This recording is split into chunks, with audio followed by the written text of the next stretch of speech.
As a cornerstone of our democracy, the media continues to play a crucial role in fostering an informed and engaged citizenry. Our country stands at a critical juncture as President Bola Ahmed Tinubu implements bold and transformative reforms to lay the foundation for a new Nigeria. Across the world, history has shown that all meaningful reforms are never easy. They demand sacrifice, resilience, and commitment to long-term progress. The initial pains that often accompany these changes are the necessary price we all have to pay for a more stable and prosperous future. I want to sincerely appreciate Nigerians for their patience, perseverance, and unwavering belief in the President's vision. These reforms are not just well-intentioned, they are essential for the growth and development of our nation. Let me say that we have crossed the Rubicon, and the pains are gradually easing as the positive impact of these reforms are beginning to manifest. Already, we are witnessing a marked reduction in food prices, stability in the exchange rate, and a gradual decline in the cost of petroleum products, which are clear indicators that the reforms are indeed yielding positive results. As we continue on this journey, I am appealing to our religious leaders to use this period of the Ramadan and Lent to offer prayers for the peace, security, and progress of our dear nation.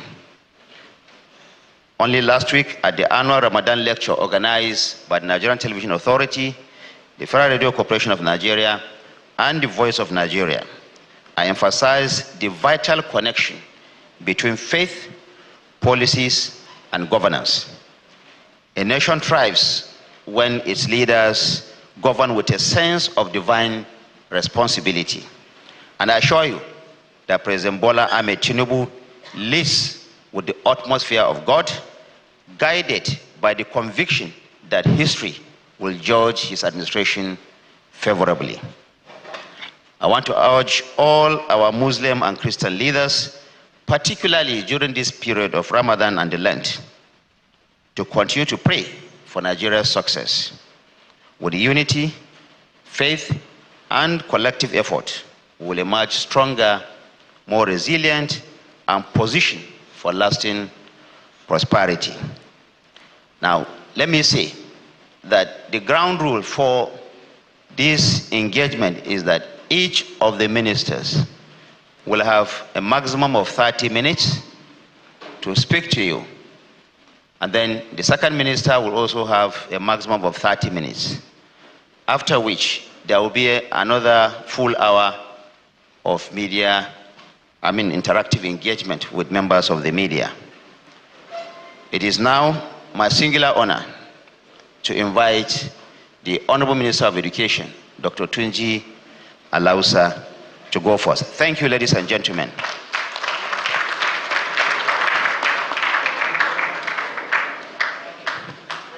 Good morning, everyone. Thank you so much, Honorable Minister of Information, Mr. Mohammed Idris, for giving us, as the Minister of Education, these opportunities to talk to Nigeria. Let me also recognize the presence of the Minister of Aviation, Mr. Festus Keyamo, the Special Advisor to the President on Information and Strategy, Mr. Bayo Nonogar, Special Advisor to the President on Media, Mr. Sunday Dare, the two permanent secretaries that are present here today, the Permanent Secretary of Ministry of Education and Aviation, all head of agencies that are present here today, directors present here, and other senior government officials, and more importantly, members of the fourth realm of our government, the press. Thank you for inviting us and for this big opportunity to talk to Nigeria. The mandate that President Bola Ahmed Tinubu has given us to totally reform the education system in Nigeria. The several challenges that we met. Can I have projection of the slides? But some of the numbers, projection of good. So, I'll talk about the challenges, talk about the strategies we've put in place, and a target, and the gains we've made quickly in the last several months and in the last almost 2 years that President Bola Ahmed Tinubu has took over the leadership of the country. We all know our President Bola Ahmed Tinubu, is a fervent believer and benevolent believer in human capital development. And when you talk about human capital development, what are you talking about? Education, health, and social protection. When the president was campaigning all over the country, he said, I would take difficult, he spoke to Nigerians directly and told them, I'll be honest with you. I'll take difficult decisions. But those decisions that I will take, it's not for now, but for prosperity, for the future of your children and the future of your grandchildren. And when you have a leader making decisions like that, based on the future of your children and your grandchildren, you can be 100% assured that those are right decisions. And when you take right decisions, difficult decisions. That's what this President Bola Ahmed Tinubu has done, and now we're all seeing the results of those difficult decisions. The light at the end of the tunnel, we're seeing it clearly, and I can assure you the tunnel is now getting shorter and shorter. We're getting to El Dorado. And you saw you heard the Minister of Information just rolled out some of the gains that we're seeing. But these are real gains, not superficialities, not band-aid. But these are gains based on real fundamentals of our economy. Now, I'll talk about education. The several challenges that we met, but some of these numbers are now better. We have about 60 million Nigerians between the ages of 5 and 14 years old.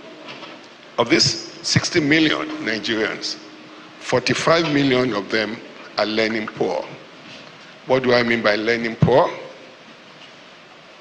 That means a child that belongs to these 45 million, within the category of the 45 million people, cannot read age-appropriate tests at the age of 10. We have one of the highest burden of children that are learning poor in the country. And we also have an enviable record of having the second highest number of children that are out of school in the world. We need to know our problems so that we can put strategies to clearly and meticulously address these problems. Of these 15 million people that are out of school, 50% of them have never been enrolled in school. 5% of them are dropout, and 25% of them belongs to the Amajiri category. And there's argument back and forth if the Amajiris are really out of school, because they go to school, but they're just not getting Western education. But we have clear strategy on how to take numeracy, literacy, and vocational skills to these Nigerians. Also, looking at a girl child, the female population, we have 20 million adolescent girls today in Nigeria between the ages of 12 and 19. And 6 million of those young Nigerians are out of school. And with a fertility rate of about 103 births per 1,000, we have our population is projected to rise in the next 25 years to 400 million. We have to sprint. Today, we have clear strategies on how to do this, to address all these challenges that have laid before Nigerians. We've come up with clear agenda under our Nigerian Education Sector Renewal Initiative with clear strategic goals, which is moving our nation from a resource-based economy to a knowledge-based economy. We have that capacity. Nigeria has a unique demography in the world. Very unique. Good democracy, good demography that we need to tap. We have a population of 220 million people. Of these 220 million people, 70% of that population, they're below the ages of 30 years. But vibrant, youthful population, dynamic population, eager to learn, eager to work, making changes, both in Nigeria, globally, and globally. So what do we need to do as a government is to equip them with the skills that they need. And that's what we're doing exactly at the Ministry of Education, to move our country from a resource-based economy to a knowledge-based economy. Clear strategic goal to reduce the number of out-of-school children, reduce learning poverty, increase skills and human capital development. And we have a clear 3 pillars on how we're going to do this and how we're doing this. Equitable access to basic education that will give us, that include increased level of literacy, numeracy, and critical thinking with skills.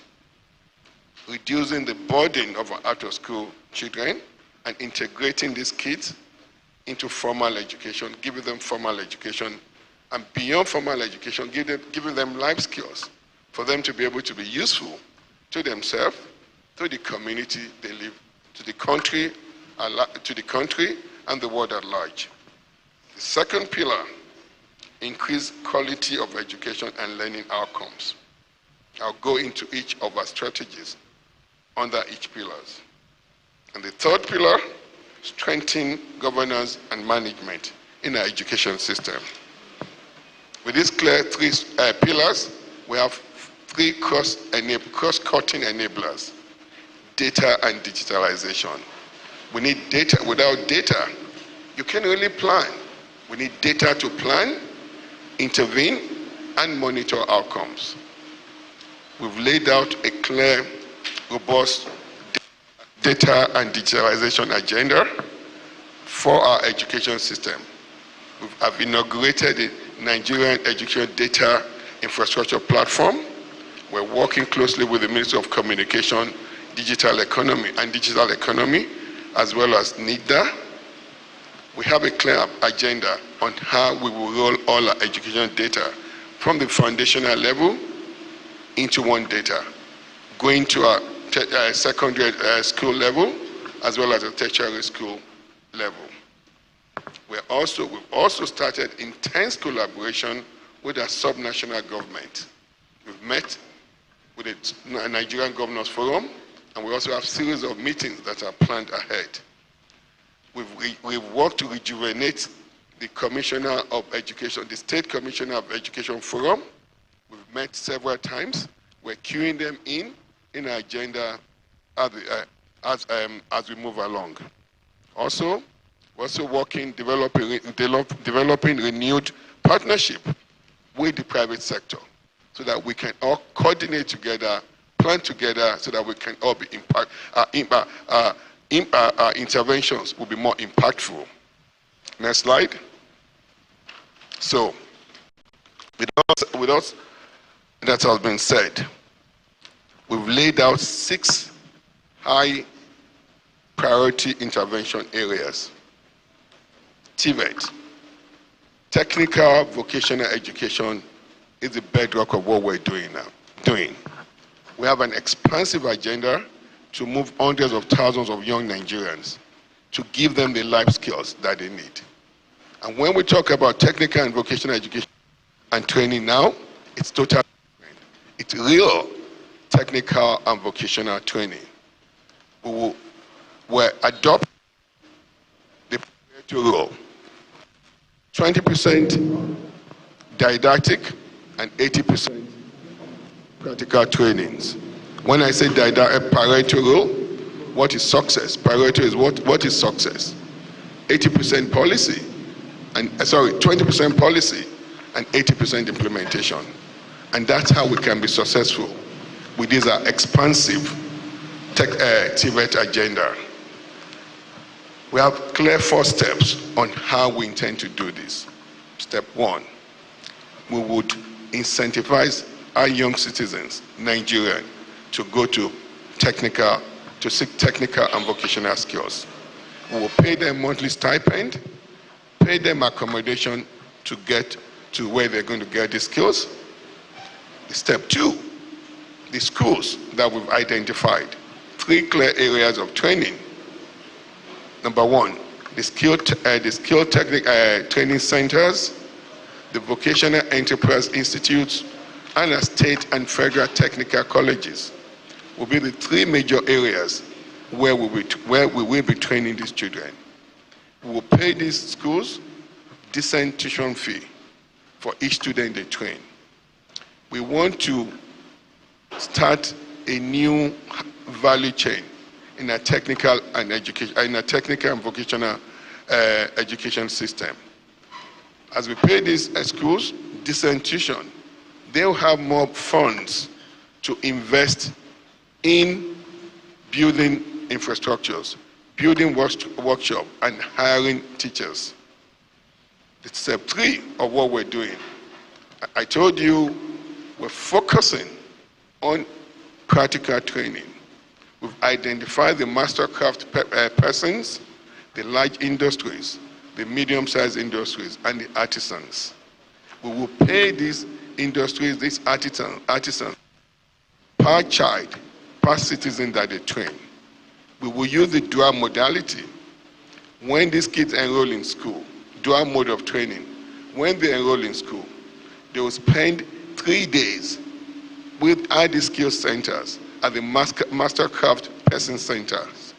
Spend 1 day for their didactic lectures and spend 1 day in their workshop in their school. We've put plans together. We've mapped all these industries to where these skill training centers are, where the vocational enterprise institutes are, and where federal and state technical colleges are. Do that as well. As we do this training, we've done labor gap analysis. We're not just going to be training people based just arbitrarily. We have clear ideas of the labor gap needs of each geopolitical zone. So we'll be doing targeted training. And one other big thing that we've done, we've reduced the number of trades from like 96 to about 26. With clear targets of what we need today. We've added new trades like CNG conversion and maintenance, solar panel maintenance and assembling. We've also put electric. We're using more of electric vehicles, electric tricycles, electric motorbikes. We've added trades like that. And also, as part of our food security, we're putting a lot of emphasis on training in mechanized farming and livestock production. So, step 4. I've told you 3 steps. Step 1, we will incentivize our citizens to seek this technical and vocational education. We will build a new business ecosystem in our vocational schools. And step 3, we will train them very well in those skills as the craft people places. Step 4, as these kids are graduating, we've also put together entrepreneurial grant for the ones that want to start their business opportunity. And all these things that I've said cost money, but I can assure you today that President Bola Ahmed Tinubu, in his fervent belief in human capital development, has given us substantial budget to move this agenda forward. Do we have enough of money that we need? No, but we have a substantial amount of money of almost 120 billion naira that the President has approved for us to move this agenda forward. This TVET program will be launched probably the month of May, at the latest, the first half of June of this year. I've spoken about TVET. We also are putting a lot of renewed emphasis on STEM, STEM with two M's. Science, technology, engineering, mathematics, and medical sciences. Today, our universities are training a lot of our children with no life skills. So we're refocusing our education in a tertiary school to focus on areas of needs. Today, we don't have enough nurses in the country. Even if we train 2 million nurses today in the country, there's enough market for them. Let's use our population to saturate these areas of needs. Even if we don't get job here, they'll get job abroad. Those citizens will go abroad, they'll send money to their family. That's a huge direct source of foreign direct investment to the country, giving us well-needed forex. So we're focusing heavily on that. And as we have a lot of these young kids outside that have been trained in courses that they can't get a job, we have a clear plan on how to retrofit their skills, to give them new skills. As part of our TVET agenda as well, that we've embedded in our tertiary, people that graduated from our tertiary schools, institutions, all the final year students, we've developed what we call DTA, Digital Training Academy, to train these kids with skills, give them with skills that they need, that they can service industries. Here in Nigeria or anywhere in the world, they will stay in Nigeria and make decent living. Today, based on UNESCO data, there are about 658,000 vacancies in software development methodologies, about 280,000 vacancies in proactive security that we call cyber security. There are about 168,000 vacancies in IT automation, another 150,000 vacancies in AI and machine learning, about 120,000 vacancies in cloud computing, about 68,000 vacancies worldwide in natural language processing. If you add that together, we have almost 2 million job vacancies out there. So what we're doing with that Digital Training Academy, we're working with trainers now that will offer 6 months to people, young Nigerians, to get this training. We as a government, we will pay for their internet services, we will encourage them, we would find or pay for computer for them or contract with CBT centers. These citizens will be trained 6 months. We will pay for their certification, Cisco certification, AWS certification, UWE certification, Google certification. Once they get this international certification, they can sit here in Nigeria, apply for jobs anywhere in the world, service a company in Singapore, London, Germany, India, and China, and they'll get very decent pay. $3,000, $4,000 a month. That's not bad pay. So that's a strategy that we want to use to move a lot of our young kids, to give them these digital skills that they need to service the world. That will launch also on or before June of this year. We have clear plans to address our out-of-school children. We're going to do conditional cash transfer. We're working with the Humanitarian Affairs Ministry on how we're going to do this.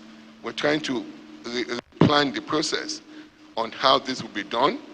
We've gotten the NIPSI to join us as well, so that we can now have a register that is clean, and as these funds go to these parents, we will know we know exactly we're paying the right people. So we have a clear plan to address on our out-of-school children. We also have launched a Lumina program for a girl child education. That was launched just last week. That part of our strategy is being led by our Honorable Minister of State for Education. So we have clear strategy on how to increase the number of, to reduce the burden of girl child that are out of school. Now, I spoke to you about data and digitalization. This, we have clear plans. We've met severally with what-known consultants. We're going to use exactly what India has used. India has a robust digital platform that they call India. We've met with the developers of those platforms. We're going to engage them. We'll work to engage them to build that customized digital platform for us, where we begin to take clear foundational education data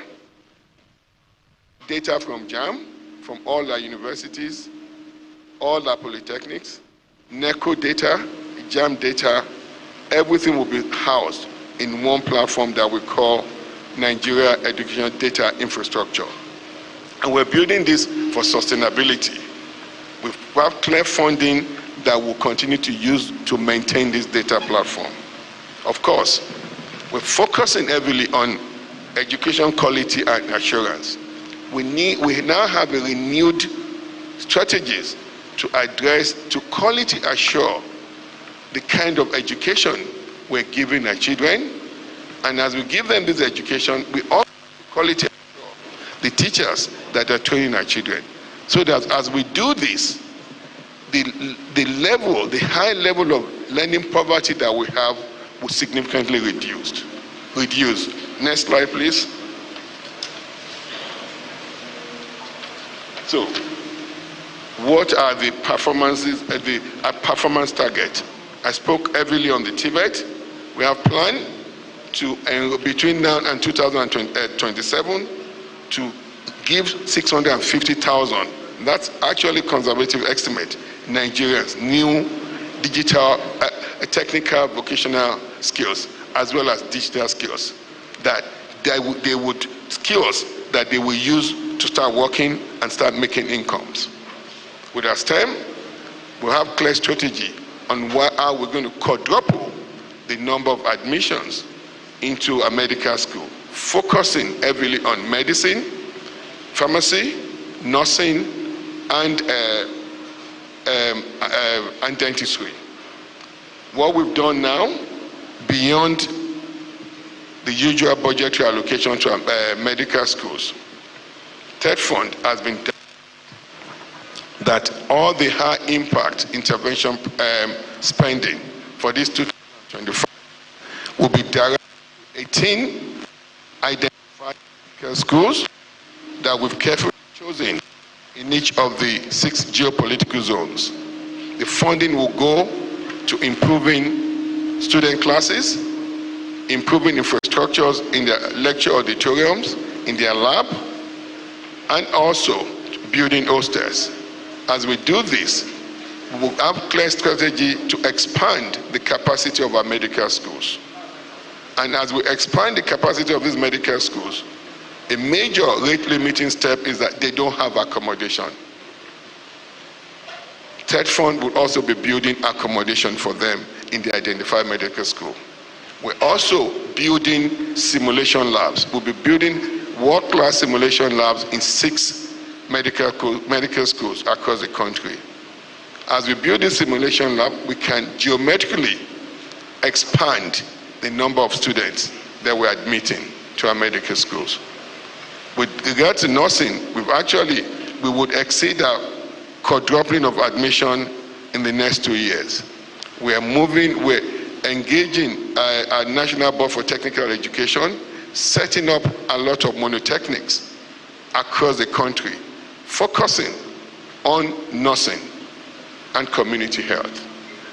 With regards to our out-of-school children, we have target of moving 10 million citizens, Nigerians, from the street to school.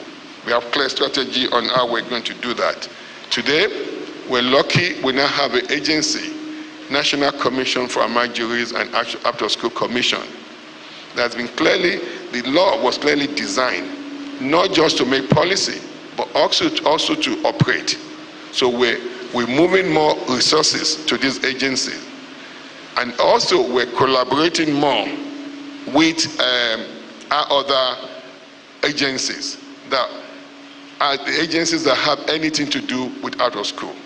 We now have a ministerial committee that is set up as me as the chairman, Honorable Minister of State, as the vice chairman, and with the ES of UBEC, ES of Advisory Commission, ES of Nomadic Education, and ES of Nigeria, NMEC, so that we're meeting and we're actively looking at our interventions and seeing where our results are going, what we need to change and what we need to intervene. I thought I was given 30 minutes. I don't think I've used up to that. But then, so next slide, please. Next slide. So, with regard to our out of girls' child education, we have planned to move to educate additional 1 million girl child in the country. I've spoken about data and digitalization. I've spoken about quality assurance. Now, in the last 18 to 24 months, what have you achieved? Our achievements are there. Let me see the next slide. We have a TEL fund program, a student loan program is working well. Please, the members of press, please tell students it's easy. It takes less than 1 minute to start the application. It's online. Today, we have we've invested 43 billion in a loan program. Real beneficiary of these student loan programs. We've embarked on aggressive institutional reform for UBEC. There's a big part of UBEC, this matching grant, this 50% matching grant, that is preventing a lot of us subnational government from accessing this grant. We're working to reform and to make changes to that act, so that we can free up this investment for our subnational government, so that they can direct more funding in coordination with them to a foundational level. You've heard about the 18-year minimum age policy for education that we reversed. For the first time, we now have an anti-bullying policy in the education system and for the country. We have the HOPE education, the Human Opportunities for Prosperity and Equity, a World Bank loan that we're moving quickly to get approved. It will be approved. It's going to the World Bank Council by the end of this month, and once that gets approved, we'll move it to a Federal Executive Council, and then we can begin to direct this funding to our foundational education level. And the way the HOPE loan has been designed, it's been designed as a pay for performance. It will be directed at the subnational government, but it will be based on indicators, clearly marked out quality indicators, delivery indicators. We're engaging our citizens more. Also, the National Library that has been abandoned for the last 2 decades. Mr. President has given marching order for us to start the construction of the library. Not just orders, the President has also given some money, about 40 billion, for us to resume construction of the library. We also we're working with the National Sport Commission. Sport is part of education. For the first time now, we're collaborating with the National Sport Council with a Nuga game, Naisiga game, and Nipoka game. We're collaborating together more intensively. We have a heavy focus in using education to improve our food security. We've earmarked some money today in this 2025 budget to be directed to our University of Agriculture and universities that have big faculty of agriculture. We'll be giving them about 1 billion for them to go into mechanized farming. Also, with student mobility, Mr. President has kindly approved the purchase of electric vehicles, electric buses for some of our universities. These buses will be handed over to the student union, to the respective student unions of these universities, so that they can operate and use it to transport students within their campuses. With regards to our foundational level, foundational education, we have clear strategy on how we're getting this right now. And I'll tell you a bold agenda. Next slide, please. Bold agenda with a foundational education. With regards to infrastructures, between now and 2027, we will renovate 195,000 classrooms across the nation. We will install 20,000 toilets, 23,000 boreholes across all the schools in the country. We will construct about 7,000 new classrooms, and as we do this, with our learning and teaching and learning materials, we plan to mobilize almost 103 million textbooks. And let me tell you, we're also going to move away from this paper textbook. We will work as we go into the future to ensure that every student in Nigeria has a tablet, where we can now begin to move content, educational content, into this tablet. This is how we can become effective. We're talking with some AI companies that will also give us some AI platform that, as the teacher is teaching the children in school, the AI platform will summarize the salient point of what's being taught. Also, direct them to where they can get additional learning materials. This AI platform would also assist our teachers in developing their teaching plans. So these will be embedded in those tablets. And we also plan to deploy almost 2 million in teaching aids, 2 million supplies of teaching aids to our schools, as well as train and retrain about 1 million teachers within the next 2 years. I think I'll stop I think I've exceeded my time. I'll stop from here. Thank you so much.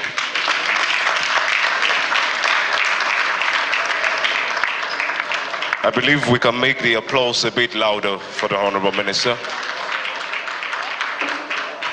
Thank you very much. Without wasting any much time, we'll take the next presentation, after which we'll take the question and answer session. Permit me at this time to invite to the podium the Honorable Minister of Aviation and Aerospace Development, Mr. Festus Keyamo, SAN. Please put your hands together for him.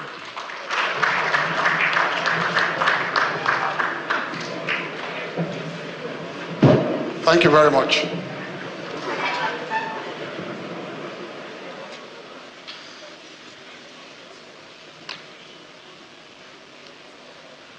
My brother, Dr. Tunji Alausa, has eaten into my time.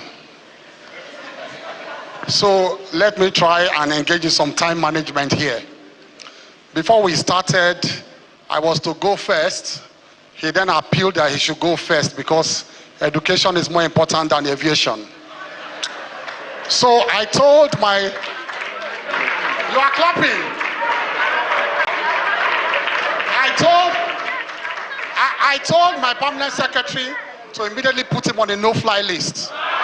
Let us see how he will fly from one school to the other. Thank you so much, gentlemen, and please permit me to adopt the protocols that were established earlier today because I want to manage my time. Now, the first question I asked when we wanted to do this series was that, do we repeat all that we had achieved? And we said last year, I think we were here last year, June or July, or do we continue from where we stopped? And I said, well, let me continue from where we stopped so that we won't be repeating ourselves. At that time, when we were here last time, we said So many things were in the pipeline, if you remember. And the government of President Bola Ahmed Tinubu is a government that does not keep things in the pipeline for too long. Those things that were in the pipeline last year, they have become fully blown now, full-blown achievements. And so we will no longer be talking of so many pipelines here today. Those are full-blown achievements. So we'll start, if you look at our presentation, the first 10 or so pages, we'll skip them, because those are the things we had said last year we had achieved. So we don't want to just use those ones as achievements now to cover up on our achievements. No, we have achieved so much more after then, and we are going to start talking about those full-blown achievements. So you will skip some of those pages. We have talked about all of this. Let me start from sometime in July last year. At that time, we said we are at the cusp of achieving a couple of things. And let me start talking, reeling out those things we had achieved. Through the diplomatic efforts led by the president himself, we had mended our relationship with the UAE. I'm sure you all know, it's not secret, it's open secret, that our relationship with the UAE was very bad, very damaged at the time this government came into office. And one of the effects of that damaged relationship was the suspension of flights, the Emirates flights between both countries. We are at the cusp of bringing them back at that time in July. So we are happy to report that we continued those diplomatic shuttles. We entered into a new BASA agreement with the UAE, bilateral service agreement. We negotiated back and forth, and we succeeded in opening that route again to Nigeria. So Emirates is back. They started October 1 last year. But that is not all. That is not all. In bringing them back and signing the new BASA agreements, we ensured that we took care of our local airlines and the interests of our local airlines. So we negotiated a couple of things with them. We said, look, can you enter into code sharing agreements with some of our local airlines in order to develop these local airlines too? Because the truth of the matter is that sometimes when you bring some of these international airlines, yes, you are happy about that, but then you also bring them in direct competition with local airlines who do not also have, which do not have the capacity to compete with them on some of these routes. So the best way and the most clever thing to do is to ensure that they code share with them in order to also lift their capacity. So we're happy to report that today that in bringing them back, Emirates did not only come back, but they have also entered into a code sharing agreement with one of our local operators, Air Peace. Today, very soon, that code sharing agreement will take off. And so you may be able very soon to, for example, buy a ticket from Calabar to Dubai directly. And so Air Peace will lift you from Calabar, bring you to Lagos, and then you board the Emirates proper. You go to one ticket, just one ticket. You go to Dubai, and when you come back, they drop you in Lagos. Air Peace picks you again to Calabar, one ticket. That is code sharing agreement. So we have ensured that we entered in we brokered that deal on behalf of our local airlines, and more of such code sharing agreement will follow with many other local airlines, with other international airlines. We are in the process of negotiating some of this on their behalf. It also aligns with one of our 5-point agenda, which I should have started with, but we have said that over and over again, that this is the first government that has taken it upon itself to put as one of its clear objectives the support and growth of our local airlines, whilst holding them, to the best international standards. In the whole of Africa, all the airlines in Africa are either sponsored, supported, or subsidized by the governments of those countries. Rwanda Air, South African Air, Egypt Air, Moroccan Air. Call them, name them, so everyone. It is only in Nigeria that you have robust and 100% private participation. So it's a different ballgame. And our policies was different, our approach must be different. Don't compare Nigeria to other African countries. We are not like them. They don't have private participation at all. All their airlines are subsidized by government, by their federal government. So it's important, therefore, for the Nigerian government to turn its own attention to these local operators who keep our skies and our aviation alive, our ecosystem alive. We have 13 active private local airlines in Nigeria that service our local, our domestic and regional routes, and some international routes too. And so it's our deliberate policy to make a lot of, policy, to support their growth and development. And we're going to come to some of these policies that have yielded a lot of fruits with the active support of the President Bola Ahmed Tinubu, who has given enough attention to the aviation sector. I must say the President has supported us in terms of infrastructural development and our policy formation. And we are going to come to those. So it is aligned with one of our 5-point agenda. The Federal Airport Authority of Nigeria has done very well with our terminals and especially in this case, our Hajj terminals. Since we came into office, we have revitalized and refurbished a lot of our Hajj terminals throughout the country.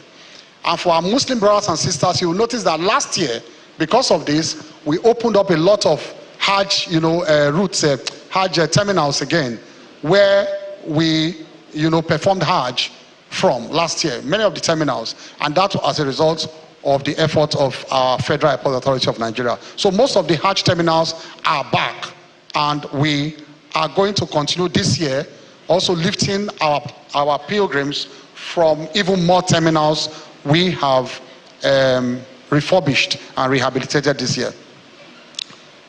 Now, there is a hydra-headed monster that we met when we came, and we have decided to tackle it headlong. And that is the issue of using private, charter planes, which we call the private jets, using them for all kinds of illegal activities. They have been largely unmanned, unchecked, and they just operate the way they like. Beyond that, they also deny the federal government of revenue. Because what most of them do, and this has been happening for 40, 50 years, and when I came, they said, Minister, don't bother yourself with that. These are the big men who own Nigeria. You cannot tackle them, and just forget about them. This is a practice that, and we are losing. In fact, the committee we set up, the task force said, in the last 10 years, the federal government has lost approximately 120 billion naira in revenue to illegal charter operations. And how does that happen? If you bring in a private jet into the country, the first thing you do is to go to the NCAA and ask for a license. The license will indicate whether it is for private hopping or you want to charter, you want to use as commercial to be carrying people, to be chartering it. And both licenses carry different amounts. I mean, hefty, the difference is very hefty. If it is what they call the PNCF, private charter, non-charter license, is PNCF, they give you a very small fee to pay because it is for your directors of your company, your family, and on and on. You want to just use it for your social events and business events. And so they give you a small fee to pay. But if you tell the NCA that, look, we want to use it for the charter, we want to use it as taxi every day, we park at the GAT there. So anybody come, I want to go to Calabar, you pay $10,000 back and forth, and on like that. They give you a different fee because you are using it for commercial. 80% of all the aircrafts brought into the country, these private jets, they go and obtain the PNCF, the private one. That is the license they all went to. But all of them are parked there every day for business. All of them, I'm just breaking it down for you to understand. They are parked there every day for business. And federal government is losing revenue. By parking them, not only that, many of them will now apply to fly out of the country unchecked. You don't even have the manifest, those inside the aircraft. You don't check properly what they put inside the aircraft, and they just fly in and fly out of the country. You don't know those who are in the aircraft. Sometimes you hear that there's a near accident, with a private jet, we'll be struggling to find out who was inside, who was not inside. Totally unregulated. And so I said, well, I am built to fight this type of things by nature. I told them I will not let it go. I will not. And so I set up a task force on curbing illegal charter operations last year. They sat for more than 6 months. And we brought some of the best hands in the industry, headed by Captain Ado, who has been with Aero for forever, you know, and a very experienced pilot, 7-member task force. And they just submitted their report last week with eye-boggling revelations. In fact, at a point, they even said we shut down the GAT, that private charter wing, for total reorganization in terms of security, in terms of the kind of machines we used to see the bags apart. Just total, we should shut it down for total, you know, check. Not the commercial part, we cannot do that. But that's one of their suggestions. But we are still looking into it on how to quickly do, you know, implement these recommendations without too much disrupting passenger movement. But then, said far more than that in terms of the illegalities that go through there. And I will not shy away from saying it. If it is the big men that are involved, the president has given us a free hand to fight this menace. They cannot run to the president. The president will send them back because the president is determined to do what is right. And so in the next few weeks, they have submitted their reports. We are tackling this headlong. In the next few weeks, we are going to be making fast-sweeping reforms. We are going to roll out fast-sweeping, you know, far-reaching measures to curb this based on the reports that has been submitted to us. And we are going to tackle it headlong. So anybody that runs to you and say, go and talk to the minister, don't call me, oh. Me and you will quarrel. If you are my friend, don't call me, because we are determined to tackle this. Now, when we came, we also met the African Aviation and Aerospace University at the cusp of takeoff. There was no admission yet, no takeoff. But let me happily report to you that the university has fully taken off. And one of the best in Africa, one of the first of such in Africa, where people can even come from outside the country to take courses here, a full-blown university on aviation and aerospace. And we are offered so many courses now. In fact, I'm still going to apply to the president very soon that he should allow me to be reading there now while I'm working, because it's just there near the airport there. So I can become a professor and a doctor, doctorate degree while I'm, yes. And my directors will be the one to teach me. Let me see how they will fail me. Let me see how they will fail me. So we have offered full-blown, it's a full-blown university. They have taken off, and we encourage, you know, a number of, we encourage applicants to apply. In fact, we have too much applications now that we cannot contend with. And the permanent site has taken off. Actually, we took off with part of the building of the NSIB, Nigeria Safety Investigation Bureau. But the permanent site is almost complete now, just by the airport there. So it's a full-blown university. Another happy news we got since last time we were here was that in faraway South Africa, the Airport Council International, they call it the ACI, they hold their normal annual conference, and of course they looked at airports across the world and see the improvements in airports across the world. And we are happy to report that we were awarded, our 2 airports were awarded outstanding dedication to emergency management and resilience, and that is the Abuja and the Port Harcourt Airport won outright the ACI Award, Airport International Council, for our dedication to safety, emergency management. We are ready for emergency in those 2 airports, and they look at how you are ready, your fire service, your ground staff, and all that. How ready are you to respond to emergencies? And we were rated #1 in Africa in terms of our emergency management and resilience. That also dovetails into the next achievement in the form of the fact that the Federal Airport Authority have been able to cover more than 130 gaps.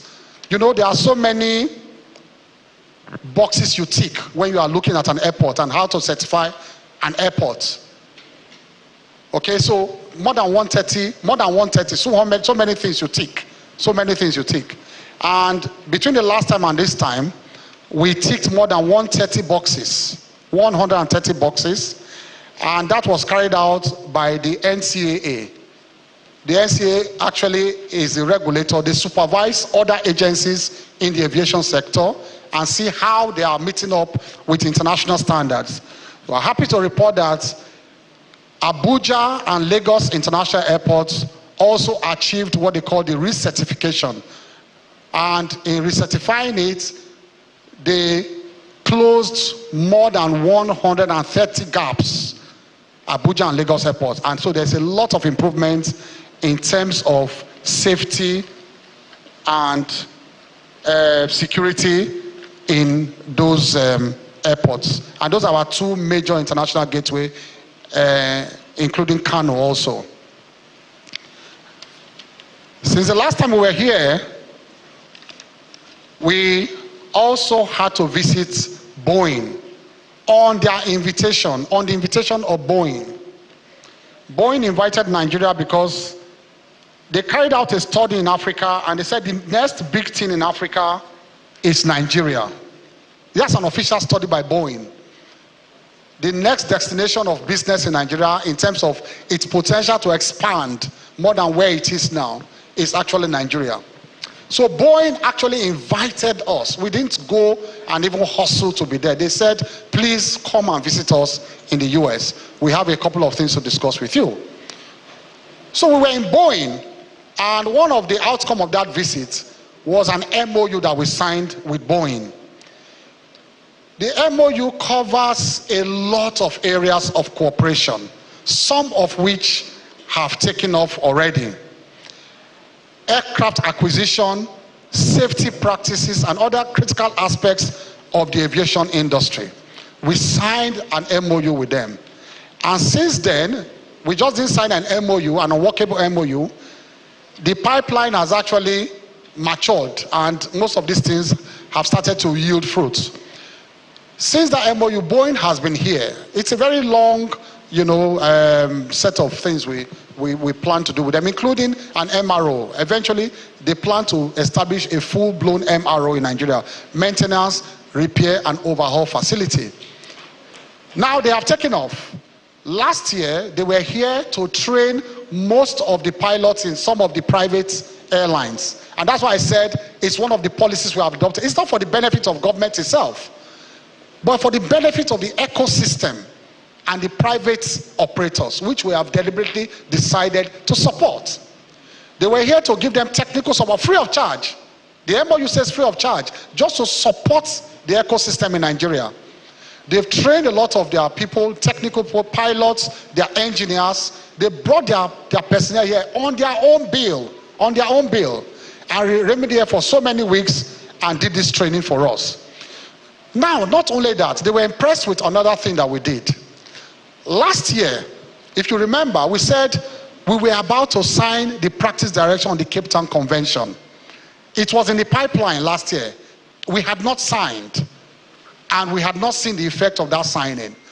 But I'm happy to report to you that after our last briefing here, the Vice President of Nigeria actually superintended over the signing himself, as approved by Mr. President, as the head of the Council on Ease of Doing Business, PBEC, the Presidential Initiative on Doing Business, Enabling Council. The Chief Justice of Nigeria actually directed the Federal High Court to look into our concerns about the inability of Nigeria to fully comply with the terms of the Cape Town Convention. We met that on the ground. It has been there for more than 17 years. Nothing was done. And that convention, I've explained over and over, you all know, has to do with a country's capacity and integrity in hiring aircraft, in leasing aircrafts, and releasing those aircrafts when there's a default. Because these are very expensive investments they take across the world. And they want to make sure that jurisdiction conforms with the Cape Town Convention so that the ease of leasing and retrieving these aircraft will be harmonized all over the world. So Nigeria was not in that committee of nations that were deemed to be compliant with that. And what was the effect on that? Because this is not just all grammar. The effect was that our local operators have been going out to lease aircraft on very expensive terms. And that is what you see in the high ticket prices too. Apart from the issue of forex, the high ticket prices, it was an issue of policy. What it takes to lease one aircraft on the wet lease, what they call the ACMI, they come with aircraft insurance, crew. That's what the ACMI, aircraft crew insurance and everything. They come as one package. You are not allowed to take your standard crew, your own insurance and everything. And those are very expensive, wet leases. It is 3 times more than what you used to take. You get a dry lease if your country is fully compliant with the terms of the Cape Town Convention. They will see your country as safe enough. So instead of going to buy brand new aircraft or lease under what lease, you can get, if a brand new aircraft costs maybe $50 million, some type, $100 million, some type of aircraft, you can lease, instead of going to spend so much money, you can lease up to 40 aircraft with what you used to buy one. I'm being very graphic so you understand the problems we are in. We are in problem. Well, we were in problem. So imagine what it will take to now have to pass it on to the ticket price for them to report time or for them to meet obligations under the wet list, because under the wet list you have to pay back your leases every month for a quarter. You have to pay back them, which is what we call hire purchase under local lands. So it was a difficult thing for them. And so the government said, how can we unlock this market for them so that it will trickle down finally to the masses, to the travel public, and they can have access to brand new planes. Because some of these planes that come under wet leases, they are old planes they have discarded in the world. Rickety planes that we just go and bring back into the country for domestic and regional flights. And that's why you see, you enter some of these planes, you start creaking and all that. They creak throughout the flight instead of getting access to new planes for our people. These are all locked inside the inability to comply with the Cape Town Convention. This government came and we met so many letters they had written to us before. They came. They wrote in 2015, 2016, 2017. Nigeria, you are not complying. Now, they on dust on that letter. They on us. But I said, look, this is my profession now. This is my profession. Is it a practice director they want? Go get it. The president was very supportive on this. The vice president was immense. The chief justice of Nigeria spoke to the chief judge of the Federal High Court. The attorney general of the Federation actually followed me to the Supreme Court on several occasions. We went to meet the justice of the Supreme Court to explain this to them. And I give kudos to the attorney general of the Federation who actually worked on me. And then we went to the chief judge of the Federal High Court who upheld a set of judges. Since the last time we were here, headed by Justice Nyako, Binta Nyako, she was the head of, and she worked very hard on that. And we came out with the practice direction. And then the chief judge of the Federal High Court signed it in presence of the vice president of Nigeria, one of the PBEC things.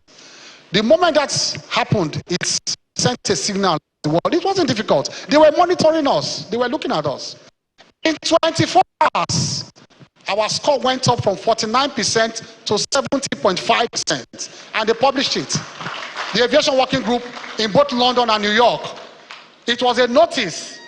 It was a notice to the world that Nigeria is now ready for business. We didn't stop at that. There's what they call the IDERA, the administrative rules. Went from there in less than 1 month. We also now made sure we adjusted the administrative rule called the IDERA to comply also, because sometimes you don't need to go to court. The practice direction is for those who prefer to go to court to try and get their aircraft back. But IDERA, you don't need to go to court. You apply to NCA. Another 5 days, the NCA will grant you a license to take your aircraft away. So we adjusted that also.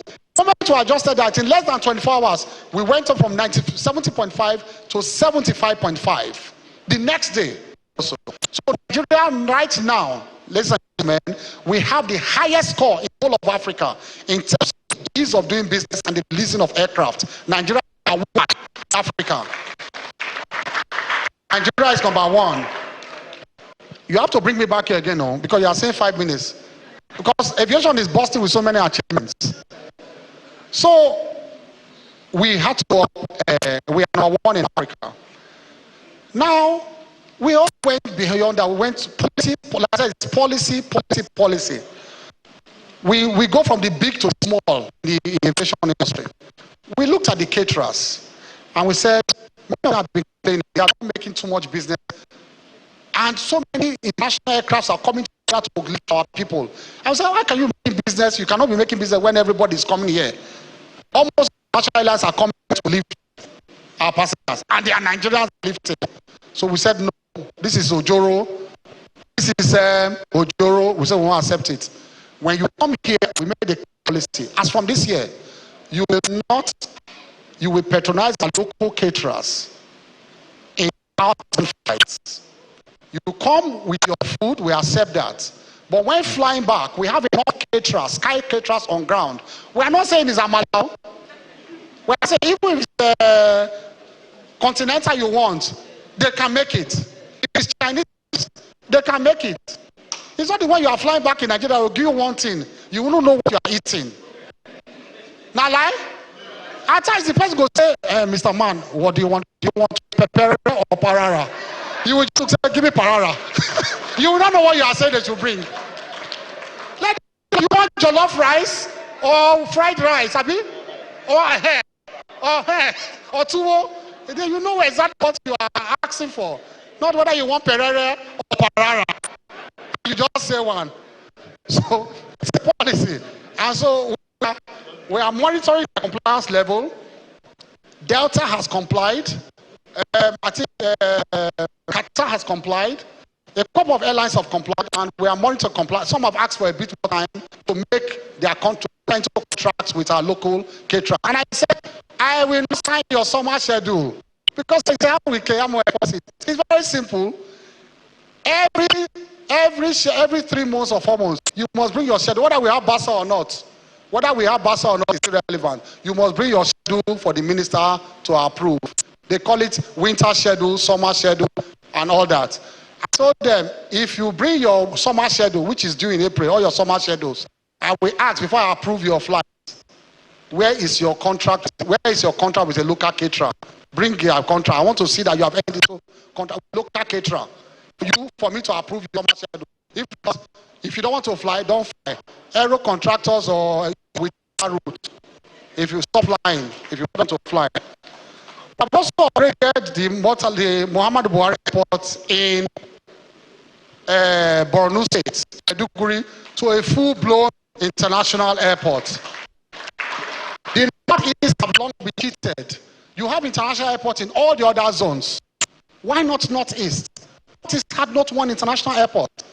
And in line with the principle of this government, no part of this country will be cheated in terms of infrastructural development. The president gave full approval for us to upgrade Borno and Maiduguri Airport to a full-fledged international airport.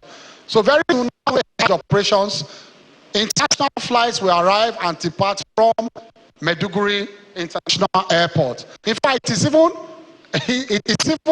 funny that most of the airlines coming from the Far Eastern Asia, they actually fly over Borno to come to Lagos and Abuja to land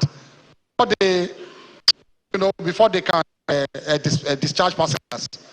We have also opened up a couple of other routes. We are back to the Milan route. The route has been opened now since Air Italia stopped flying in this country about 20 years ago. Air Italia, but we brought back another flight area of Italy. Where I'm telling you, my time is up. We have also commissioned the E-gates in Lagos. We have rehabilitated the D and E wing ahead of a full-blown rehabilitation of the Lagos airports. So I will only mention one pipeline. That's in the pipeline. Maybe when we come back here, that will be fully realized. we are trying to rehabilitate fully Lagos International Airport.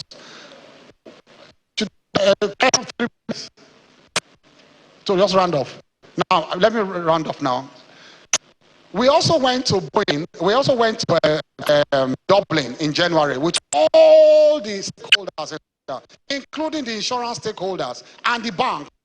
It was a wonderful international exhibition for Nigeria, and it was facilitated by Boeing. It's what they called the Airline Growth Frontier Conference in Dublin. Now, this is a conference that is held every year, where all the financiers, global financiers and resorts come together in one place, and they trade two business.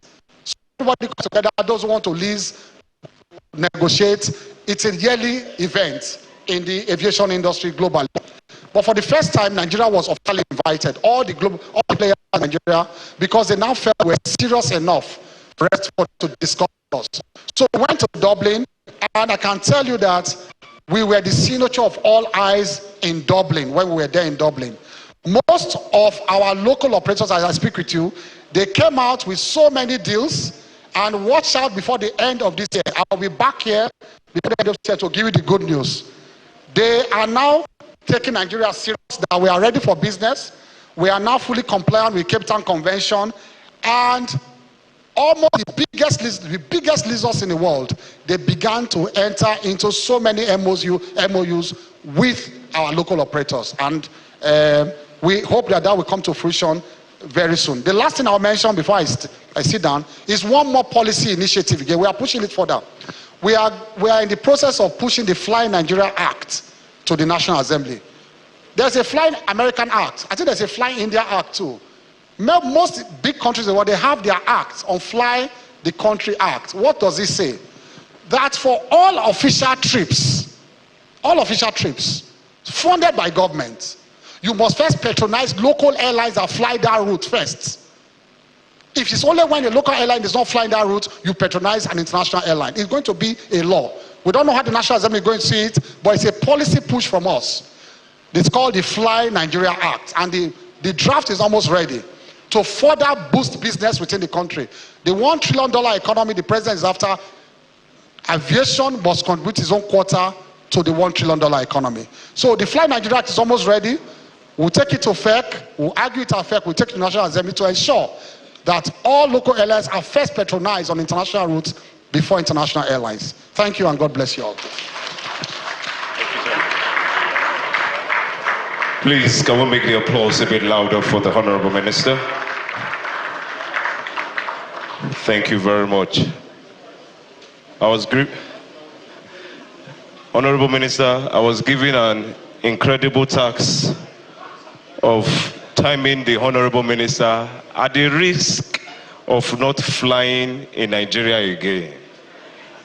I just have to follow directives. Please, once again, a round of applause for the Honorable Minister of Aviation and Aerospace Development. Without wasting any much time, we'll move to the question and answer section. We know the House rules. You raise your hand, you identify your name, the media organization you report for, and straight to the question. So can we just, by the show of hands, one, the gentleman on the shining cap. There's a hand I'm seeing there. Two, the man from Punch, and then three. We'll take this first range and then we'll come for the second one. The gentleman there. Your name, media organization, and your question. Straight to the question.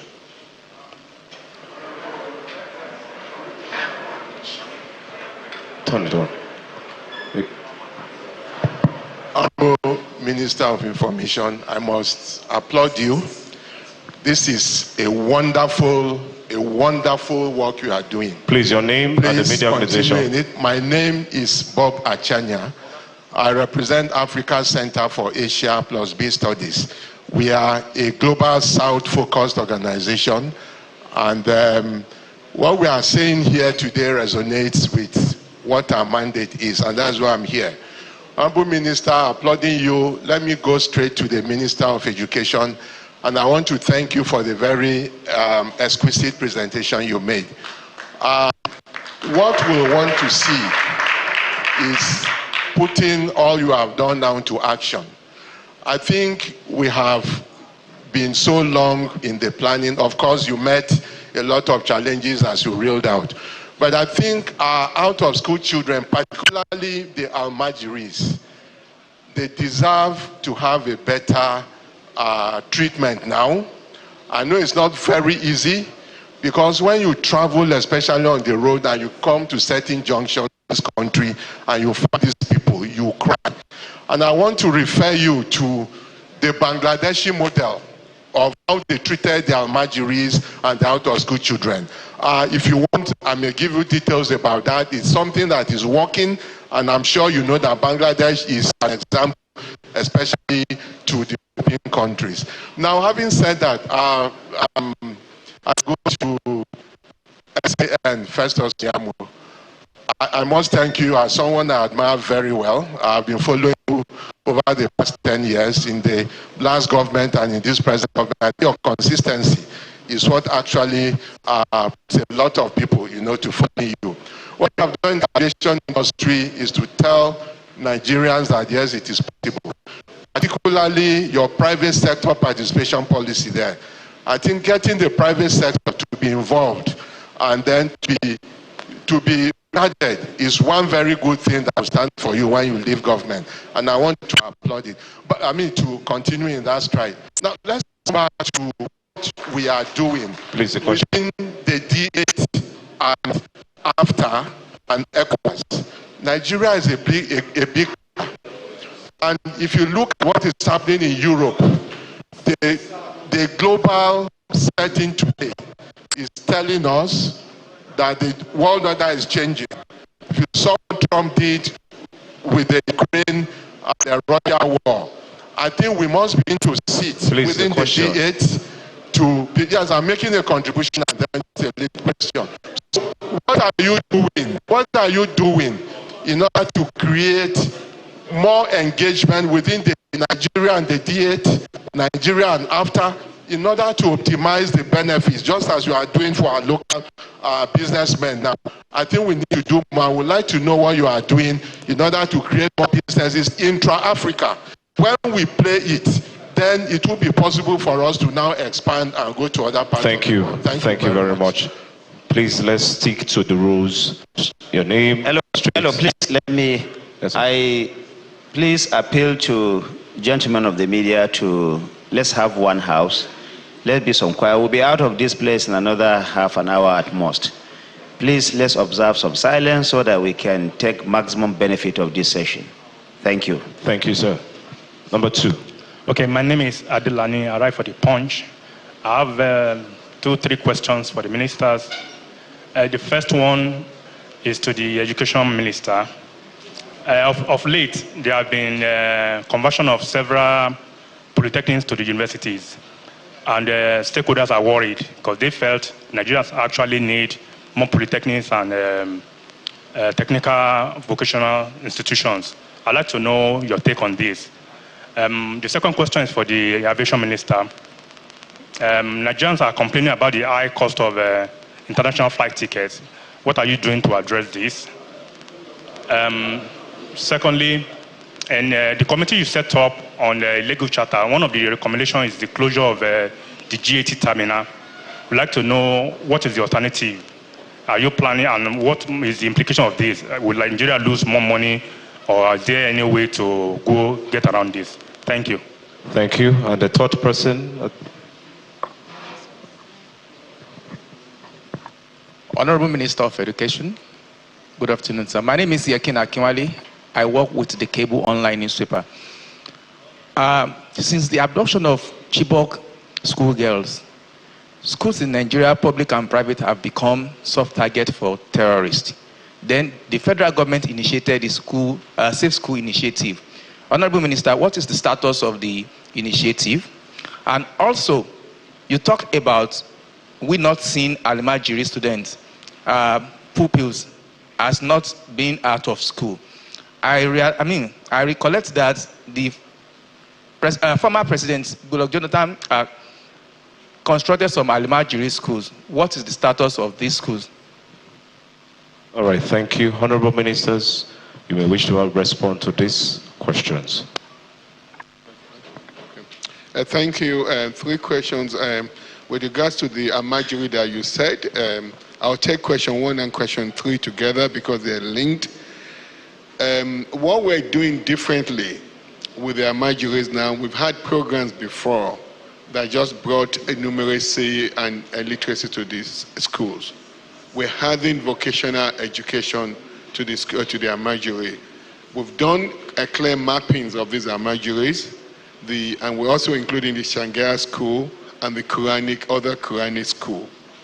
We've now laid out clear DLIs, delivery linked indicators, that we will be using to grant to these malams, to these teachers of these Amajiri schools. And we're linking those grants to the extent in which they let us bring in numeracy, literacy, and vocational skills. And with the vocational skills, we're talking about real skills. We're now skills that they can learn quickly: vulcanizing, plumbing, electrician. So what's happened that these kids, they're in school, they recite the Quran.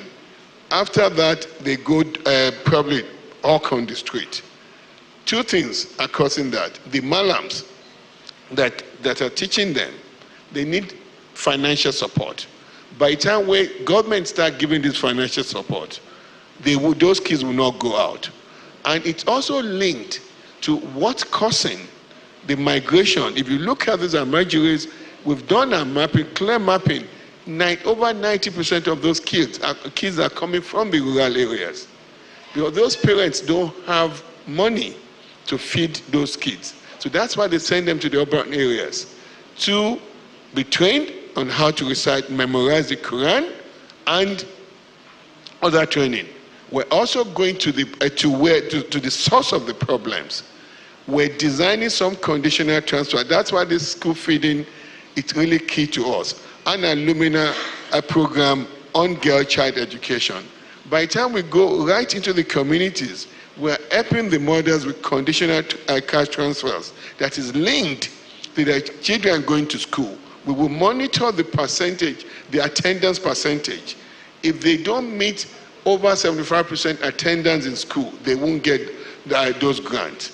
So as we do that, years after years, the number of kids, the rural to urban migration of these kids to go to Amajiri will reduce significantly. And also, the ones that are already there, we're now incentivizing, we're collaborating with the malams. And those schools, we're also working with subnational government. Kano has done a great job now registering these schools. So we know where they are. They've been given licenses. We can control, monitor, and intervene with the quality of education. And as we let them do this education, we're opening part for them, not just vocational skills, they can advance. We have the ABIP program in place, the Accelerated Basic Education Program, that we're aggressively launching and implementing in these Amajiri schools. Now, with the 115 schools that were constructed almost about 10 years ago, it's unfortunate. Most of those schools are dilapidated. They were not put to use. But we're working with UBEC and the Amajiri Commission to now retrofit these schools. The Amajiri Commission will take over those schools. They can operate schools now. So they will be operating those schools. We've designed additional funding from UBEC to the Amajiri Commission, to the nomadic education, for the Nomadic Education Commission as well. And these fundings are clearly, it's not just them getting money, they're linked to deliverables. We've designed our own pay for performance in which UBEC will be using. So in going forward, we will be seeing a lot of significant improvement in the level of instruction that we're giving to our kids in this Amajiri school and our kids across the countries. It's not a case of just disbursing money. I'm not monitoring those money again. So that is changed. That's changed completely. It's changed forever. Now, with the Safe School Initiative, this is a big thing of high priority to us. And fingers crossed, and my hands on finger, you've seen the level of kidnappings in our school are significantly reduced. We're collaborating with NSA office, but with Safe School Initiative, we have a command center at the defense, the civil defense area. I won't name the exact place it is. That all our schools are meant to be linked to this center, so that they have rapid response team that will go just in case there's a program. And we have dedicated funding line to support our Safe School Initiative. With conversion of polytechnics to universities, it's just not those. That's not. Let me clarify things. Those the polytechnics that have been converted to universities, they're not the conventional universities. They are going to be University of Technical and Vocational Training. I know we've done Yaba Tech, and there's something about Kaduna Polytechnic being going through the National Assembly now. But what we're doing quickly to stop this floodgate is to go and amend the heart of the National Board for Technical Education, where these polytechnics will now be able to do dual mode. The dual mode, polytechnics will now be able to give BTech, Bachelor of Technology. So once that heart is amended, students will go in with an ND program. Once they finish the ND program, they go ahead to do Bachelor of Technology. So we're moving quickly because we don't want this floodgate to open of conversion of our polytechnics to universities. These polytechnics are clearly designed to focus on graduating students with technical and vocational skills. And we don't want to lose that focus. In fact, we need it more than ever in our country today. So the polytechnic will be converted, it will be given dual certificate going forward. And we're moving closely. We work with the National Assembly to get this done very quickly. Thank you. Thank you. Aviation. Thank you. There was a question regarding the African Continental Free Trade Agreement, and the question was that what are we doing to ensure that we make our local airlines benefit from this agreement, or to even promote and actualize this agreement.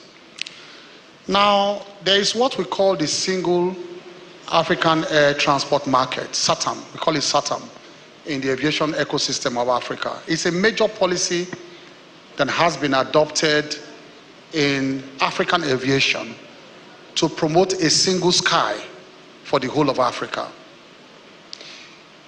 If you notice, if you move around Europe a lot, you'll discover that the restrictions we have in Africa to move around Africa, they are not present when you fly all over Europe. But those countries in Europe are different countries. But to move from one country to the other in Europe is not as difficult as we have here to move within the African continent. For us in Africa, we are still putting stumbling blocks on our own way in respect of free movement within Africa. And so we have adopted a policy at least in the aviation sector in Africa, championed by the African Civil Aviation Commission called AFCAC, to promote what they call the Single African Air Transport Market, whereby we are determined to remove all the restrictions within Africa in terms of movement and connectivity. So we tend to be our own enemies in Africa, the governments of Africa, that are still putting stumbling blocks. Most of them have not come to the party yet. Nigeria is a full signatory to this, to SATAM, and not only that, we have produced back-to-back the secretary of that commission, a very bright lady who is the Secretary General of that commission, who heads the bureaucratic part of that commission. And the last time you saw me in Congo, I went to support her re-election. Nigeria supported her election and she got re-elected. So Nigeria in a way is a champion of that. We just want other countries to come to the party. Because there's no way you can promote free trade within Africa without aviation. Aviation is even the driver of that initiative of the African Continental Free Trade Agreement. Movement within Africa cannot be by land. Movement within Africa cannot be by sea. The only movement you can promote in Africa of goods and services to promote trade is by air. Until you make air transport, the connectivity better, until you make it free, almost free to move around, it cannot take off. That agreement cannot take off. So I agree with you that we have a lot to do to promote the African Continental Free Trade Agreement using aviation as a platform to do that. But Nigeria is doing its own part, and we will continue to pray. The last few conferences we have gone to, what I asked them is that why are the foreign affairs ministers not here, and the aviation and the immigration and the internal affairs ministers not here? Because aviation ministers cannot do it alone. It's a complex combination of aviation, foreign affairs, and internal affairs that can make that happen. But right now, SATAM is only being promoted by the aviation ministers. And so it's one of my recommendations to them in our last 3 or 4 meetings that you have to bring on board the aviation, the internal affairs ministers and the foreign affairs ministers to that body for us to promote it. There was another question on the high cost of tickets. We talked about that earlier, but let's go beyond that. It's one of those things I didn't have the time to talk about. Now we have domestic tickets and we have international tickets. I talked about domestic tickets and the fact that we don't have access to lease aircraft at very cheap cost. We only will go for the very expensive option of leasing aircraft or buying aircraft. We are addressing that. We are going to see the results very soon with the Cape Town Convention and the Dublin Conference we went to. The deals are coming in, so we'll see results there. But the international ones, one of the major reasons they used to give is that their monies were trapped in Nigeria. There was a time when we came to office, there were airlines that had 3-year backlog, not just 1 year, not 2 years, 3-year backlog of funds trapped in Nigeria. We had the Naira in CBN, that's the sales of tickets. So let me explain how this happens. When their agents sell tickets to you in Naira, those Nairas are evacuated and dropped in the CBN. CBN will now get the dollar equivalent and repatriate. That is how it is done, so that the tickets will be sold in Naira. So all of these tickets were sold in Naira for 3 years plus, 4 years, but the CBN had no liquidity. You get that? They had no liquidity, no dollar equivalent to send to these foreign airlines. So the funds were trapped. It's not that they were owing them, the Naira was there, but they were trapped, no dollar. Because of the deft policies of this government on removal of subsidy and floating of the Naira, liquidity began to rise. And that's why I said earlier when I was thanking the president for the unusual attention he's paying to aviation. One of the first things the president did when liquidity began to rise in the CBN, the first thing was the clearing of the backlog of the trapped funds for aviation. $893 million, almost $1 billion, was cleared of trapped funds. And so we called international airlines. What they used to do was I said, look, they said, if you want to buy international tickets, you will see business class, Z grade, J, different grade, but it's all the same. One will be, in fact, one can be 2 million naira cheaper than the other. Those ones, they open it for countries that they know that once they sell the ticket, they can get their money immediately. But they now opened only the high fare for Nigerian passengers since the last 3-4 years. They said because they were taking into account inflationary rates of the money that will be trapped. They don't know when they will get the money back. So they were building on top of it even profit, inflationary rates. That by the time they want to get the money back, the Naira may have collapsed. The dollar may have. So instead of selling a ticket for 2 million or 3 million Naira, they will sell it for 7 million. Whereas Ghana will sell it for that price. You say, Ghana is cheaper than Nigeria. This was an issue of policy. President Bola Ahmed Tinubu, being very, very smart on this, he cleared that first. And so we called them and said, look, it was recently we called them. You have been enjoying this high price because Nigerians were paying. So by the time we cleared this thing, they were still enjoying the high fares. We said, no. You cannot continue to enjoy it. We have cleared the backlog. So you cannot continue to open up the high tickets only to Nigerian passengers. Please, let's go. So that discussion is going on now. NCA is championing that. And I think they held a parley with them recently on that, with one or two other factors in terms of our high taxation. Our airports, they said, is the highest in Africa, their taxes. So this man sitting there here, Nama, this woman sitting there here, fine, we are looking at them to see what we can do about it, because it's not my call. We have to talk to the Minister of Finance to do that. So don't look at the Aviation Minister alone. I'm not in charge of revenue. I have no right to say I will reduce revenue. Wale Edu will kill me. It's the Minister of Finance. The money is not my money. So I have no right to say in the aviation sector, we are cutting down this revenue, cutting that revenue. These were things we met on the ground. So it's good I just say it out. The taxes imposed in our airports and navigation, they said it's one of the highest in Africa. And the airlines coming here, they build that one in too, because they have to pay. And that trickles down to the passengers. So it's a holistic problem we are looking at. And we are going to come to that. But I just want to be honest and frank about that as to why that build-up is there. So we'll tackle that. But one major one has been tackled, which is the clearing of the backlog of funds. The issue of the closure of GAT, it's a recommendation so far. Like I said, we may not go that far, but we will roll out measures to curb illegal charter of private jets and the activities they engage in. We will roll out. And when we roll them out, please, nobody should complain. If you are a big man, thank God I'm on air. So we are going to run jingle. This is the beginning of the jingle. This jingle I'm running now, I'm talking now. It's the first jingle. Don't go to the airport to take a private jet if you know, without first of all seeing the manifest of those jets that are licensed to carry passengers. If anything happens to you, we will not be responsible. The second one is that the tower will not clear you to fly unless the pilot files in a manifest of those people on that aircraft, whether you're a big man or not.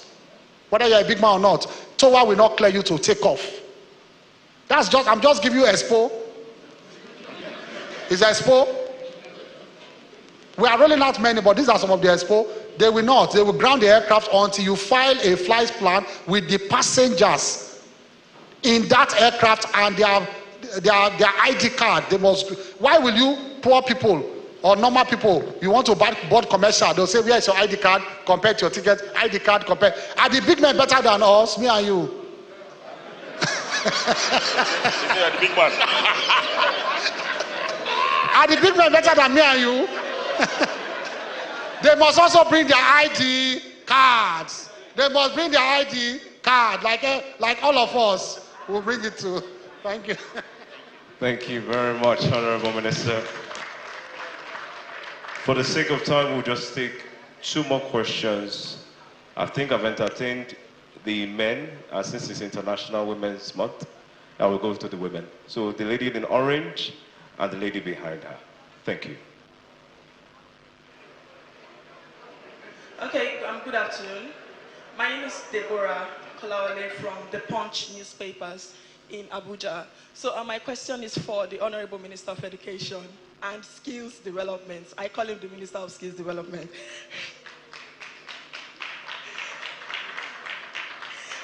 Okay, so the first question is about the establishment of new universities and other tertiary institutions.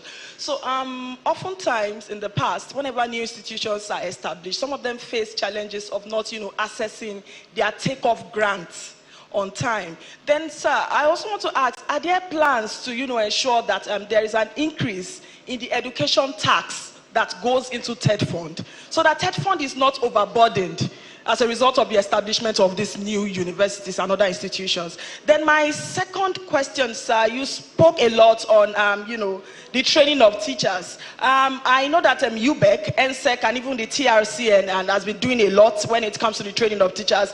But in those days, I recall that individuals who end up as teachers go through teachers training colleges. So apart from what UBEC is doing, TRCN is doing, are there plans to, revitalize our teachers training colleges? colleges. Then the final question, similar to what someone asked, is the status of our specialized institutions. I know in Nigeria we have specialized universities, specialized colleges of education, and also polytechnics that focus majorly on TVET. But unfortunately, these days we see that some specialized institutions are awarding degrees in programs outside of their mandate. You have Federal Universities of Agriculture offering Bachelors of Art degree in humanities. You have polytechnics focusing on social sciences and all of that. So what is the plan to ensure that our specialized institutions stay within their mandate, and then you don't have Federal University of Agriculture offering someone a BSc in accounting? Thank you, sir.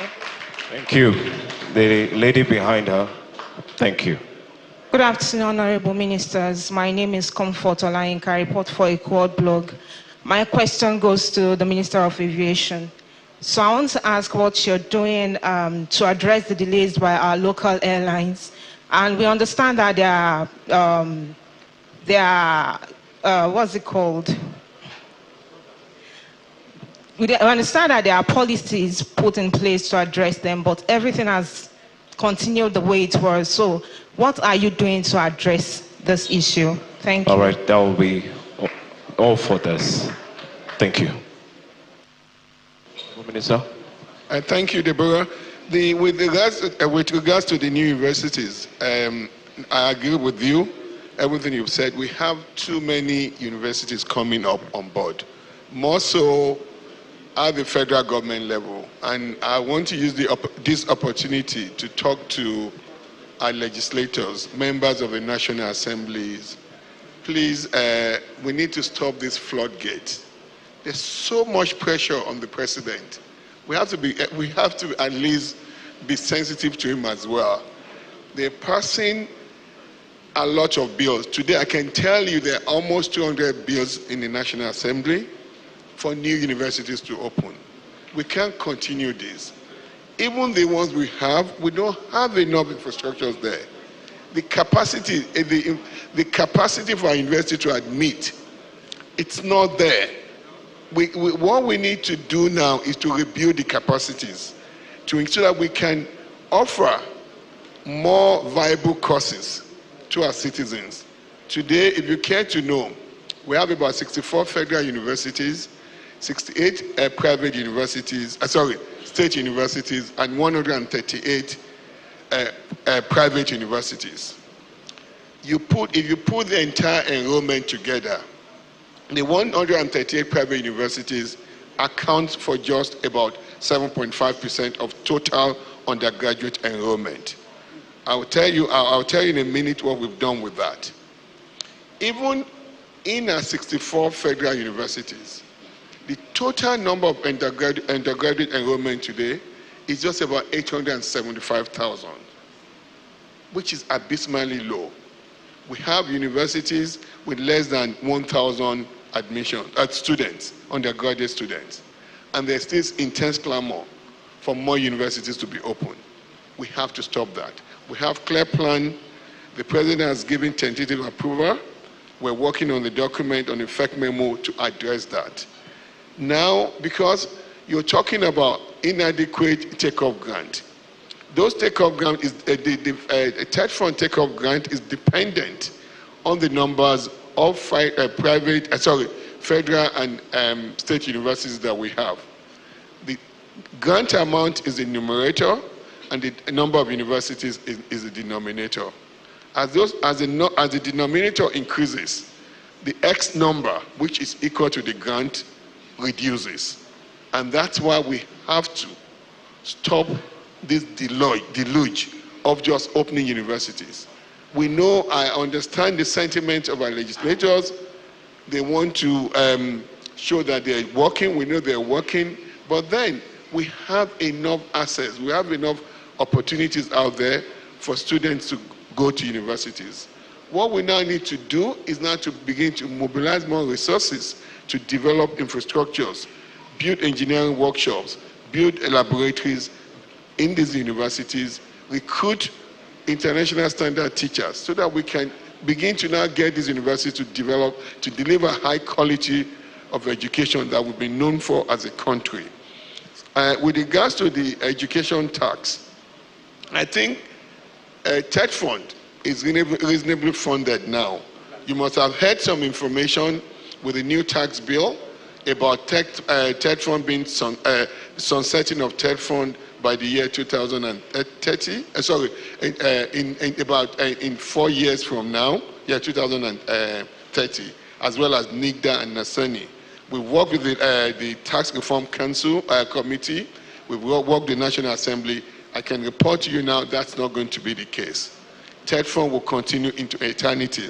The education tax that will go to TED Fund will continue into eternity. I don't want to preempt the legislators, the Senate and the House of Representatives.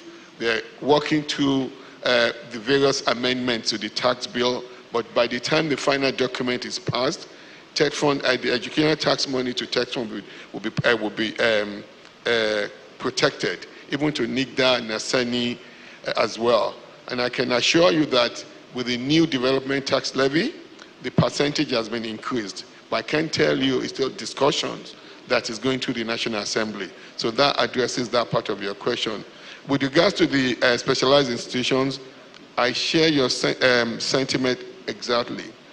When you have University of Agric, University of Technology, we should not be offering all these other courses. You have a University of Agric that is offering accounting, you have a University of Technology that is offering insurance. And when you do this, and all these other courses with due respect to people that took them, by the time you're trained, you don't have a job. We have to move from the era of training for white-collar jobs. Those jobs are not available again. We need jobs in the technical sector. And if you are an employer today, it's so sad. You want to now recruit people to be electrician, plumber, tilers in your house today. You see, you have to go to Kutoni to get a tiler. You have to go to Togo to get an electrician to come and work in your house. And we have young Nigerians that are here looking for opportunities. We need to give these kids opportunity. And we will be working with the National University Commission. I've had conversation, even this is not a university problem alone. We also have it in our polytechnics. Polytechnics that are meant to train technicians, people in technology sector, vocational sectors. They give percentage of as high as 30% to these schools to admit non-technical courses. We've spoken to them. We're working to reduce that number to about 10 to 15%. And for our universities, our specialized universities, ideally, they should not even be admitting those non-specialized courses.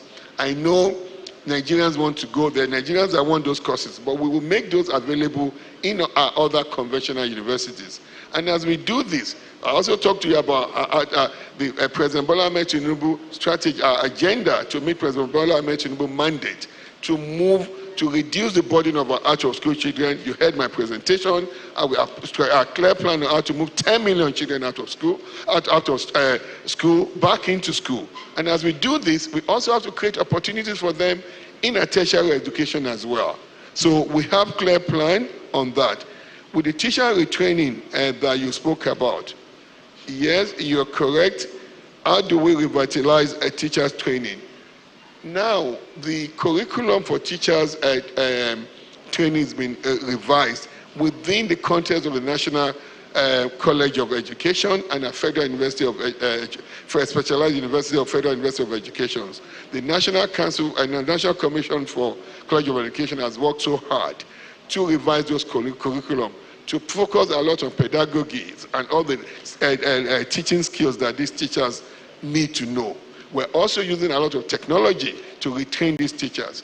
So there's no need going back to revitalizing the old teachers training college. We're far ahead of that. We have in the National Council of Education, the basic requirement to be a teacher is to have a National Certificate of Education degree.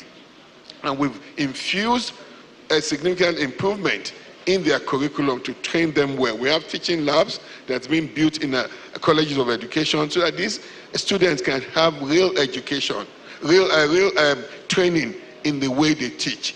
in the way on how they teach as citizens going forward.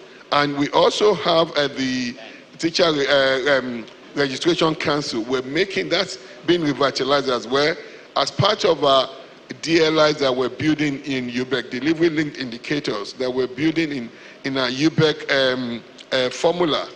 Teachers will now be, school will now be mandated to have teachers that have Teachers Registration Council, so that we now have registered teachers that we know the state, the government can vouch for that they've been well trained to be teachers. They have the skills to adequately train our children. Thank you.